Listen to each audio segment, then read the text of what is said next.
کہ یہ جو صلح ہوئی، اس صلح کو اس وقت بھی بہت سے لوگوں نے بڑا ناپسند کیا،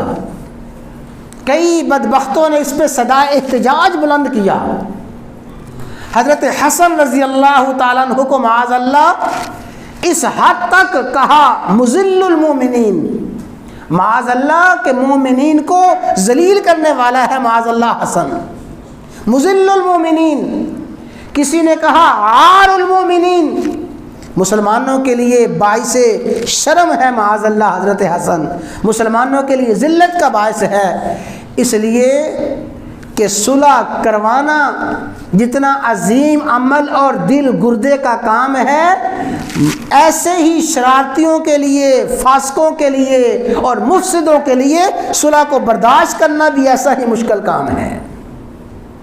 صلح کروانے والے صلح کرواتے ہیں، صلح کرنے والا صلح کرتا ہے، شرارتی اور فسادی اس پہ دھنگا اور شور واویلا کرتے ہیں، فساد مچاتے ہیں۔ آج کے دور میں بھی ایسا ہوتا ہے، ایک مخلص آدمی صلح کر لیتا ہے، ایک مخلص آدمی اپنا ہاتھ آگے بڑھاتا ہے، اختلاف ختم کرتا ہے، اس کو بھی طعن و تشنیع کا نشانہ بنایا جاتا ہے۔ تو حضرت حسن رضی اللہ تعالیٰ عنہ کی اس صلح پہ بہت سے لوگوں نے طعن و تشنیع کی، حضرت حسن کو برا بلا کہا۔ جب حضرت حسن کو کہا گیا مذل المومنین، حسن تو معاذ اللہ مومنوں کو ذلیل کرنے والا ہے، حضرت حسن نے فرمایا نہیں نہیں لوگوں، میں نے یہ صلح کر کے مومنوں کو ذلیل نہیں کیا، میں نے تو امت مسلمہ کو عزت بخشی ہے، امت مسلمہ کا سر فخر سے بلند کر دیا ہے۔ اور میرے بھائیوں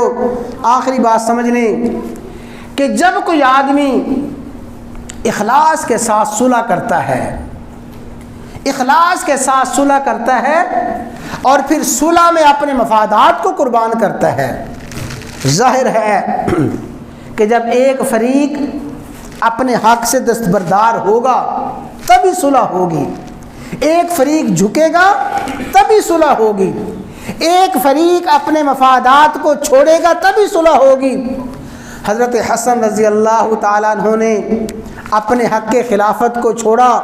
اور حضرت امیر معاویہ کے ہاتھ پہ بیعت کی، وقتی طور پہ خلافت قبول نہ کی، وقتی طور پہ بادشاہت کو ٹھکرا دیا، چھوڑ دیا، امت مسلمہ میں صلح کی غرض سے وقتی طور پہ حکمرانی کو ٹھکرا دیا۔ پتہ ہے اللہ نے صلح کیا دینا ہے؟ یہ بڑی سمجھنے والی بات ہے۔ حضرت حسن کو اللہ تعالیٰ اس کا صلہ پتہ کیا دیں گے؟ امت مسلمہ کا، پوری امت مسلمہ کا متفقہ قائد، متفقہ بادشاہ، آخری بادشاہ اس امت مسلمہ میں جو آئے گا وہ حضرت حسن کی اولاد میں سے ہوگا۔ اللہ اکبر۔ پتہ ہے کون ہے؟ سیدنا امام مہدی رضی اللہ تعالیٰ عنہ،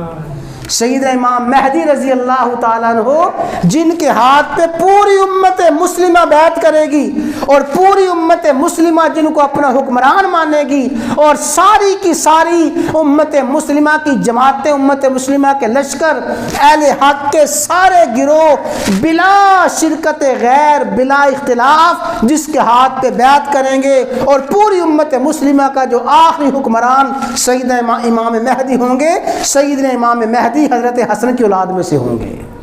اللہ تعالیٰ حضرت حسن کو یہ صلہ عطا فرمائیں گے۔ اور میرے بھائیوں میں عرض کرنا چاہتا ہوں کہ آج کے حالات